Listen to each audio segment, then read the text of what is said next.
I don't believe that we ever are broken. I believe that we're whole and just disconnected from some parts of ourselves that weren't safe to be included.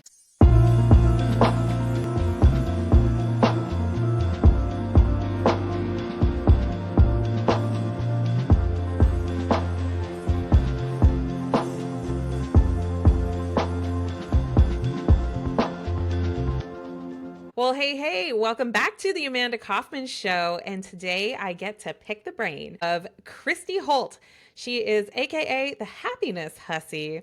So fun. And she is an expert in how do you live your life in a way that feels very aligned and very in love. And she is a relationship expert, and she is here and also has very good taste in country of origin because I was also born in Canada. So hello and welcome to the show.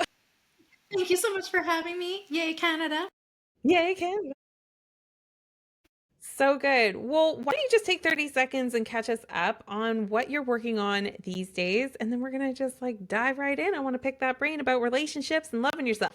Yeah, amazing. Yeah, and as you mentioned, I call myself the Happiness Hussy. I am an author of several books, but I'll say that my signature book on the topic that we're going to be talking about today is called Love Unstuck. And this is ultimately about creating those healthy, happy relationships in which you can truly thrive and be happy. So I think that's what most of us are looking for. And with a twist, which we'll get to in the conversation. I'm also a podcaster. I have my own show called Create Your Happy, which is all about, you guessed it, conscious relationships and with others and with yourself. And I knew this was going to be a juicy conversation because when we were chatting, we realized that so much of what your message is and so much of what my message is, even though we're not necessarily both speaking about business or coaching per se, it's the same message. So here's an opportunity for us to take some stuff, audience, that you might already know and apply it to a different area of your life so that you can really maximize that love experience, not just the success experience. So yeah, super excited And to I'm dive so in. excited. And thank you so much for being here on the show because I just actually finished a coaching call in our First Five Club. And I was talking about how in business, it really is ultimately all about relationships. So, when we struggle as business owners, very often, one of the things I zoom in on right away is how are your relationships? Are you somebody who's just hyper vigilant around relationships and you don't have very many? Maybe you have a lot of relationships, but there's not a lot of depth. There's not a lot of trust there. And it's kind of interesting because usually when people are coming to me, it's more about how do I build a business? How would I grow my revenue? How do I get my marketing to work a lot better? And those are all amazing, valid questions. But when you double click down, when you really get into it, it's how do you connect with other human beings? That has a lot to do with how you also connect with yourself. So I was just going to say, and then you double click again and you realize it's all you, right? That, and just like you kind of touched on, I'll say lots of people are wondering, how can I get my husband to blah, blah, blah, or how can I get my wife, or how can I get my partner, girlfriend, boyfriend, whatever, to change? And I'll say, you don't. You're the one who you can change. That's it. And listen, two hands up because I've done this more than once, more than twice, let's be fair. I have waited for someone else or circumstances to change, which was not me in my power. I think we've all done it, right? So yeah, this is about shifting that, really reclaiming your power and ultimately shifting the focus to where it's going to make a difference, right? Instead of looking and chasing outside of yourself for all of these circumstances and other people to shift, the magic happens when you shift first. Okay, so we got to unpack that, right? Yeah. But what if it really is his fault? Can you give us an example of, how this tends to show up a lot with people that you work with? Yeah, for sure. And you know what? I also have been that person who has pointed the finger and spent a great deal of my own energy blaming, complaining, pointing fingers, and making sure it was everyone else's fault because that feels more comfy to me. But I was still stuck in it. As long as I was doing that, I was actually just stuck in it until I sort of had this aha moment holy crap, I'm the common denominator, which could have gone down a shame spiral. Thankfully, I had the tools in my toolbox to recognize that wouldn't be helpful. And it allowed me the space to realize that I'm also the common solution to all of those same problems. And so I often say it's not a relationship problem. And I know this might like get someone activated, and that's fine. I'm totally here for activating people into their power. It's not a relationship problem, it's an identity problem, which if you solve that identity problem, you solve the problem of other people mistreating you, right? It's, yes, maybe it's not a healthy relationship. I've been in one of those, and I'll tell you what, it was the hardest decision that I ever made to leave my second marriage. And it was the most worthwhile decision and most life-changing trajectory that it put me on. That I can't say there was another decision that I've made that has been as important as that one where I chose myself in my relationship. And that's really what I mean when it's not, yeah, relationships can be challenging. And if you're not in the right relationship, and there's no real right or wrong, but the right one for you, like where it's a match, where it's aligned, if you're not, you're gonna have a lot more challenges than if you actually know who you are. You bring that to the table with confidence, and then you find your people. I think a lot of people go off track because, well, listen, the good girl conditioning is strong. The nurturing, people-pleasing tendency amongst all humans, but more so women, as this is the gender stereotypes, gets in our way of actually helping creating meaningful connection, right? It blocks us from the very thing we want most because we're not showing up authentically as ourselves. We are showing up as the version of ourselves that we believe will be accepted, will be, fit in, will be loved, instead of owning who we truly are. Being brave and courageous enough to be that authentic version of ourselves and letting the people who are for us come into our world. We try too hard, right? Sometimes we're just doing too much. And so if we can scale back and refocus on who am I? What is it that I want? What do I want to create in my life? And we start from that place. It just gives us so much more opportunities to create something really, really epic. So you mentioned like you discovered so much of this based on an aha moment that you had, and you referenced like, well, I had tools in my toolbox to do that. But can you tell us a little bit more about that originating moment? Like, how did you snap to? Like, how did you realize that you were in patterns that were not helpful to your relationship? Like, can you tell us a little more about maybe what some of the signals were or the signs? Yeah, you know what, Amanda? I had sort of this like wake up call, and the analogy that I like to use to describe it is, you know how sometimes you're driving home, but you're I don't know, you're in the music, you're in your head, you're not really paying attention to driving. Like you're just driving on autopilot. You get home and you don't recall stopping at the stop signs or the stop lights or whatever else. You don't really remember the drive at all. You're home now and you got there. So yay. That's how I kind of came to this realization in my marriage. Something happened, and it's not about the details because the details could be anything, but something happened where I was like, hold on, like, how did I get here? Because I don't remember allowing whatever I must have allowed and tolerated to get to this point where this situation arose, and like he thought it was okay. And so I kind of just had this moment where like, I have been tolerating some things, justifying things, making excuses for things, putting up with things, silencing myself, making myself small without needs. I know everybody out there has probably done this, in one way or another in their life. And I just got to the point where I was like, this isn't working. It's not working. And I had been working with a therapist at the time who walked me through an exercise of getting clarity about what it was that I really truly wanted in a partnership. And now a lot of people have a list, right? 6'5", blue eyes, trust fund. I don't know, there's a song. It got caught in my head there for a second. My list was none of that. And not because those aren't, fine qualities to have in a partner, but my list was something different. And I think this is what actually shifted everything for me. My list was the things that I wanted to experience in partnership, how I wanted to feel in that partnership.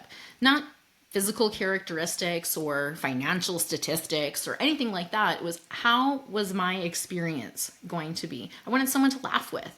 I wanted someone who, like, we were just passionate and couldn't keep our hands off of each other. And, you know, we could have deep, meaningful conversations. We could talk about hard stuff and not threaten each other with any kind of, you know, breakup or anything like that. Just to be able to just be with each other and accept each other. And so I had this list, which I'll tell you what, I found my partner who matched everything on the list and then some when I wasn't looking, because I think that's also how it works, is you get clarity and then you just take your hands off, right? And you wait and you meet people, you go out and do the things that you love to do, because that's probably where you're likely to meet other people who like to do those things that you love to do. And yeah, I met my current partner. We've been together 7 years now. We met while running a marathon.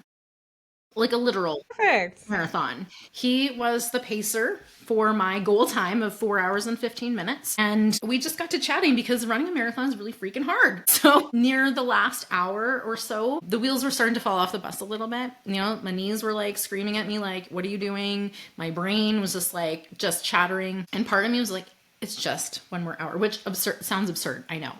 But when you're in it, it doesn't seem that absurd. So I ended up chatting him up and we just connected. And it was so crazy how at that point in my journey, I was not looking for a partner, but I had this clarity so I could recognize it when this amazing human came into my life. I was like, okay, I wasn't looking. I actually didn't want a relationship. I was actually pretty content to just have some space for myself. But there he was. And so I think like one of the key first steps is really getting clarity and not just about those silly things that the world has taught us that we're supposed to care about, but how it's really going to feel for us. I love that. You know, really deepening into what is your value system. And, you know, I think sometimes when it comes to relationships, and again, you know, I spend more time talking with people about business relationships, but I really actually see this as being true there too, where if you have a lot of clarity about, I love working with people like this, I don't love working with people like that, right? Like if you can get really, really clear before you go networking, before you go join the masterminds, before you go do the things, and like literally follow more of your joy. But it does require just like slowing down and saying like, well, what's my joy? And giving yourself that vote, right? Like, and so I'm curious, like, what's your take on why people struggle, I think, to get into that clarity moment? What do you think is because like you had somebody you were partnering with, right? Like you were working with your therapist at the time and Yeah. she was asking you those questions. So like what would you recommend to somebody who is like, okay, great, I get it, I have to have clarity, but maybe they feel a little stuck in actually doing that? Yeah, I mean, the first step would be creating safety, because a lot of times we cannot see clearly when we're in survival mode. And if we don't have tools to regulate our nervous system and we just haven't been taught, and that's okay. It's not something that they're regularly teaching in school, not for me anyway.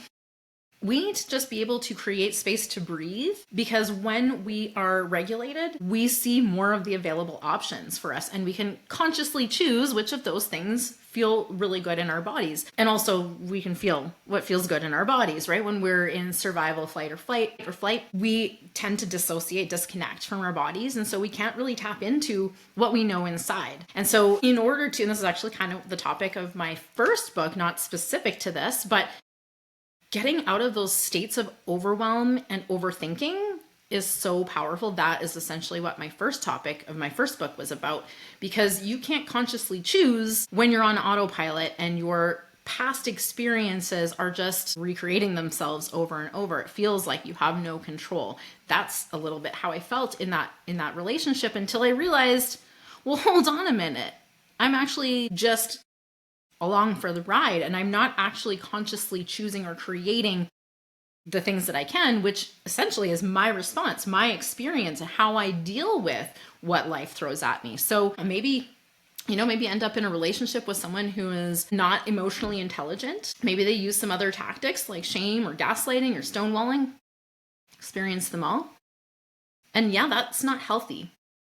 But there's a part of you that's there tolerating it. And the whole aim of this is to take back your power so that you're not tolerating any of those mistreatments, right? So that you're standing up and saying, hey, I deserve better. Because everyone deserves better. Nobody deserves to be mistreated or, looked down upon. And I actually see sort of like this whole healing industry, I'm going to even say, because it has become an industry. I see it differently than a lot of people, which strive to point out where you're broken so that they can provide the solution to fix your problem. And I don't think that you're broken. I don't think you're broken at all. I think that the world has told you that you're broken. I agree that at times we can feel broken, but I don't believe that we ever are broken. I believe that we're whole and just disconnected from some parts of ourselves that weren't safe to be included, right? So often our emotions can end up in that category. And especially, as women, we're not supposed to be angry, right? It's okay if we're a bit sad, but don't be angry, don't be raging, because that will get you labeled all kinds of things that are not a good girl or not a nice girl, even though those emotions are entirely valid. So anyways, I view healing not as like some like method of fixing yourself, but a return, a remembrance of the wholeness that you are, because you're not broken. You don't need fixing.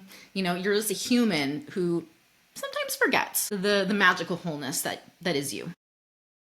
It's so true. I'm being in the coaching space, the coaching industry, and just like talking about the vibes healing thing, right? It is unfortunate because I think a lot of people thinking about relationships, they're kind of getting suckered into magical thinking instead of like that reinforcing thinking. And something that occurred to me as you were sharing is like, gosh, thinking about my own life in the relationships over the years, I just didn't have skills. Like Yeah. I wasn't raised, I was raised as I was raised, just like so many of us were. And it's like, it's a more recent thing, I think, for society to be like, oh, emotional regulation. Let's talk about our feelings. Let's talk about emotions.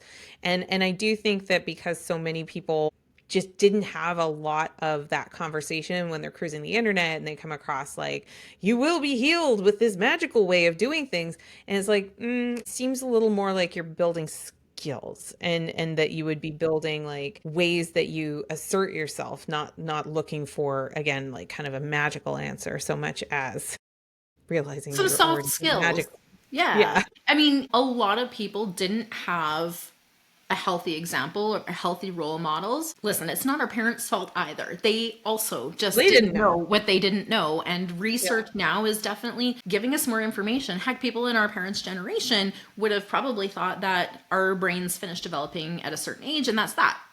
We now know that's not true. Our brains continue shifting, changing, growing, developing. We can change those neural pathways at any point in time in our entire life. So, when we have these challenges to the existing thought paradigms, wait a minute, we can do things differently. And I think that we're alive in a very exciting time because we're now connected globally, which means we can share these things so much more easily with so many more people. And just like you said, like these things, this is not just about your romantic relationship. It's not. It's about the way that you collaborate with other people. It's the way that you interact with your clients. It's the way that you interact with their neighbors or people around you. It's the way that you receive things on social media. What we're talking about here is the foundation of all of it. Relationships with everything external to yourself. Excuse me. That's where the real change happens, is when you work on that foundation, and that's learning to love yourself. And it is not like bubble baths and pedicures. Honoring Although we yourself. like those. We Those are love nice. those. Those are great. Those are self-care, not self-love. Self-love, I recently heard it put that self-love is really loving and accepting yourself no matter what's happening, right? And I was Radical like, self-acceptance. yes, Yes, here for it that all is day. owning that you are worthy of love, even if you make a mistake, because you're going to make a mistake. We all do. We're human. We can't help it. That's how we learn and grow. And honestly, if you're not making mistakes, I don't think you're trying hard enough, right? To learn, to grow, to evolve, to have experiences. And I guess everyone teaches their own. Some people like a different kind of like, I love growth. I love learning. I love exploring and trying new things. That's my personality and having a lot of fun doing it.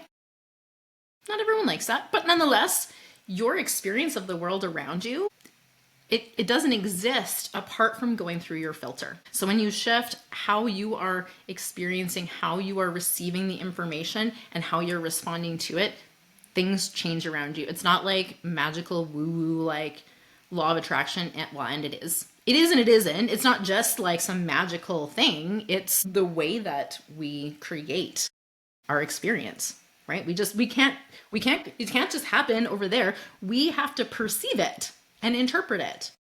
And Hmm. if we're not intentional about how we're doing that, it might not be what we want. Exactly. I love this. And Christy, if people wanted to keep up with you and learn more, what is the best way for them to do that? Well, as you know, I am a Facebook girly through and through. So, all the places, but Facebook is where I mostly love to hang out. I love the sense of community there. And so, I would love to connect with new people. Please tell me where you came from so that I can accept you right away, because I know that you know the friend requests and the bots and everything on there is a lot to weed through. So, I would love to connect with real, genuine human beings, not with bots. So definitely let me know that you heard this show and that's where you're coming from. And I would love to have a further conversation with you. Love it. And dear listener, we've got Christy's contact information and her website and everything in the show notes for the episode. Christy, thank you so much for joining us today. Yeah, thank you so much for having me. I hope that all of your listeners took a little nugget, something that they can go forth and just think about things a little bit differently, whether they apply it to their romantic relationship or their relationship with business or food or money or anything. Exactly. And you know what? I'm willing to bet that they did. And dear listener, if that is true, make sure that you share the love and you grab the link to this episode and send it to three of your friends who are working on their self-love, working on their relationships, their connection. Just send it along to three of them and brighten their day. And by the way, before you go, don't forget to hit subscribe. Don't rely just on my Instagram posts to find out when a new episode is out. Make sure you hit subscribe. And the thing that will help like the most, like just if I'm being completely honest, if you want to share some love, it is to leave us, of course, an honest review. So if you're loving the show, tell us how you love it. And when you do that, it lets new people decide whether they want to spend some time with us. And we are always, always so grateful for you doing that. Until we meet again, thank you so much for joining us for this episode. And we will see you on another one very soon.